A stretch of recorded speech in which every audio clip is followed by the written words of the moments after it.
Hi అండి, నమస్తే. ఈరోజు నేను మా పిల్లలు లంచ్ బాక్స్లోకి పులిహార దద్దోజనం చేయమన్నారండి. మా మనవరాలు కూడా పులిహార చేయమమ్మా అంది. అందుకని నేను కొంచెం దద్దోజనం చేశానండి, పులిహార చేశాను. ఇప్పుడు దద్దోజనం చేస్తున్నానండి. కొంచెం నూనె వేసుకొని ఒక గరిట ఆయిల్ వేసుకొని తాలింపు పెడుతున్నానండి. దద్దోజనం కొద్దిగా టేస్ట్కి నెయ్యి వేసుకోవాలండి. నెయ్యి వేసుకొని అది కొంచెం హీట్ అయినాక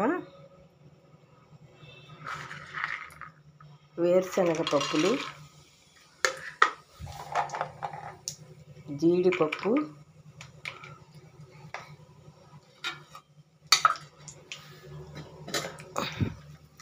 పోపు దినుసులు వేసుకోవాలండి. ఆవాలు, పచ్చిశనగపప్పు, జీలకర్ర, అలానే సాయమినపప్పు, 2 ఎండుమిర్చి అండి. ఎండుమిర్చి అండి 2 వేసుకొని తుంపి 4 మిరియాలు వేసి సన్న సగ మీద వేయించుకోవాలండి. పోపు మాడిపోకుండా వేయించుకుంటే చాలా టేస్ట్గా ఉంటుంది దద్దోజనము. తాలింపులోనే టేస్ట్ వస్తుందండి మనకి, ఏదైనా కానీ. పులిహారకు కూడా అంతేనండి, మాడకుండా వేపుకోవాలి తాలింపు.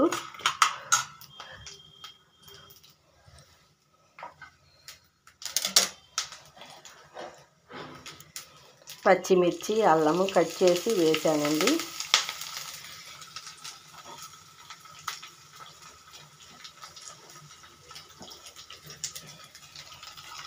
అవి దోరగా వేయించుకొని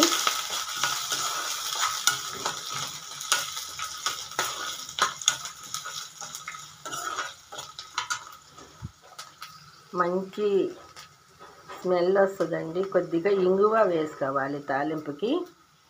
ఇంగువ వేసుకుంటే ఆ రుచే వేరండి. మనకి తొందరగా ఆరోగ్యానికి కూడా మంచిదండి. అజీర్తి అది చేయకుండా ఉంటుంది. ఇంగువ వాడితే చాలా మంచిదండి హెల్త్కి.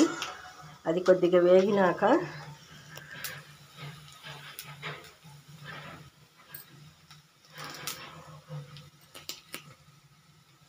కరివేపాకు వేసుకోవాలండి.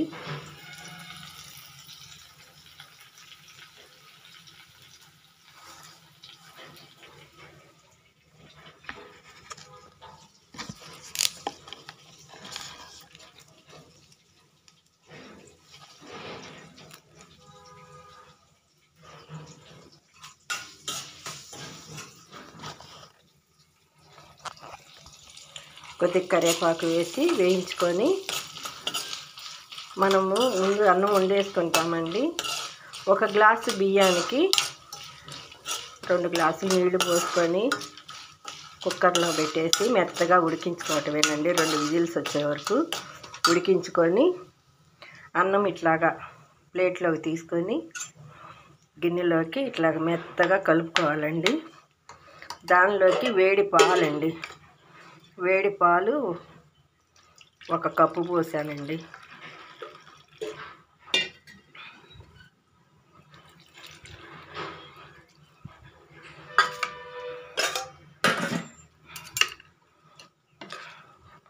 కూరెచ్చగున్నాయిలేండి, ఆరిపోయినాయి.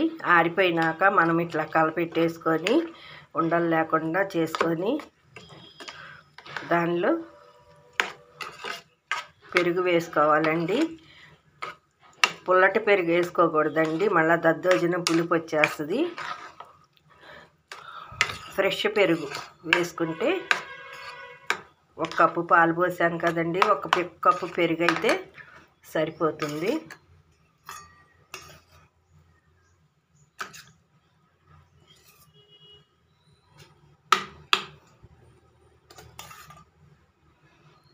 ఇవ్వండి 1 కప్పు పెరుగు వేసేసి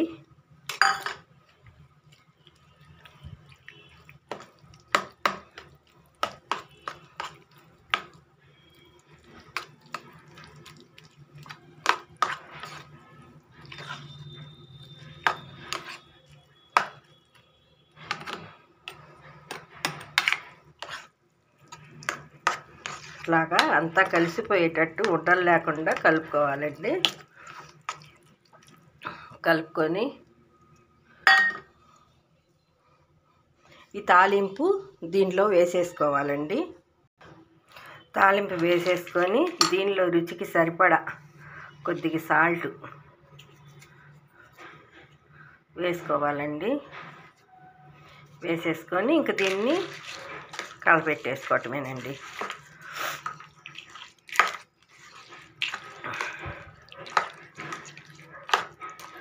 చాలా టేస్ట్గా ఉంటుందండి. ఇట్లానే మనము నవరాత్రులకి అమ్మవారికి కూడా చేసి పెట్టుకోవచ్చండి. రోజుకొక నైవేద్యము.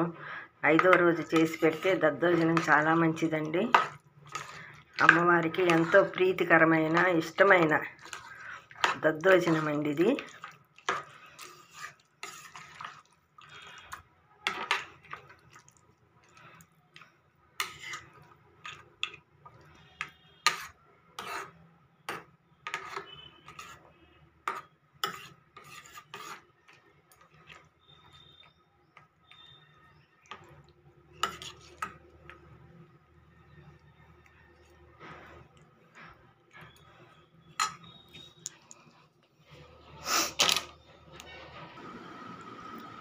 హాయ్ ఫ్రెండ్స్, ఈరోజు మా అమ్మమ్మ పులిహార దద్దోజనం చేశారు. నిమ్మకాయ పులిహార దద్దోజనము.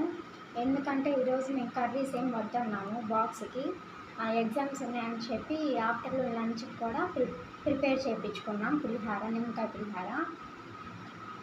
సో ఫ్రెండ్స్, వేడి చేయకుండా ఉంటుందని దద్దోజనం చేశారు. దానికి తోడుగా ఒకసారి మీరు కూడా ప్రిపేర్ చేసుకొని ఎలా ఉందో టేస్ట్ చేసి కామెంట్ సెక్షన్లో కామెంట్ చేయండి.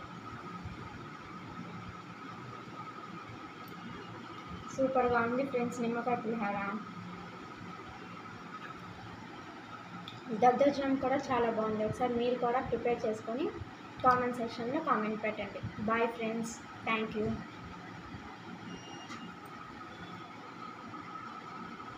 ఓకే ఫ్రెండ్స్, ఈ వీడియో కనుక మీకు నచ్చినట్టయితే లైక్ చేయండి, షేర్ చేయండి, పక్కనే ఉన్న బెల్ బటన్ నొక్కండి. పులిహార అండి, ఏం లేదండి, నేను చేసేటప్పుడు తీయలేదు, ముందే కలిపేసాను బాబుకి టైం అయిపోతుందని. అన్నం రైస్ వండేసుకొని కొద్దిగా పలుగ్గా వండుకుంటే బాగుంటుందండి పులిహారకి.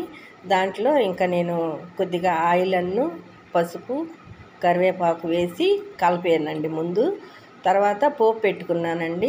పోపులో ఆయిల్ వేసి పోపు దినుసులు అన్నీ వేసి జీడిపప్పు, వేరుశనగ పప్పులు, ఎండుమిర్చి, కరివేపాకు, తర్వాత ఇవి పచ్చిమిర్చి ఇవన్నీ వేసానండి. వేరుశనగ గుళ్ళు ఇవన్నీ వేసి దోరగా వేయించేసి అది దాంట్లోనే నిమ్మరసం పోసేసానండి. నిమ్మరసం పోసేసి వేడి మీద పోస్తే నిమ్మరసము చేదు వస్తుందని అంటారు, కానీ చేదు రాదండి పులిహార. ఆ నిమ్మరసం కూడా ఒక 2 నిమిషాలు అట్లాగా ఉడికేటట్టు తాలింపులో పోసి తుకతుకమని అనిపించేసి దాన్ని తీసి మనం అన్నంలో కలిపేసుకొని సర్వ్ చేసేసుకోవటమేనండి. చాలా టేస్ట్గా ఉంటుంది నిమ్మకాయ పులిహార. ఈసారి చేసేటప్పుడు తీసి పెడతానండి. అట్లానే ఉసిరి తొక్కు పులిహార చేసుకోవచ్చు, మామిడికాయ పులిహార చేసుకోవచ్చు. ఇవన్నీ నేను తర్వాత చేసి చూపిస్తానండి. ఓకే ఫ్రెండ్స్, ఈ వీడియో కనుక మీకు నచ్చినట్టయితే లైక్ చేయండి, షేర్ చేయండి, సబ్స్క్రైబ్ చేయండి. Okay friends, bye.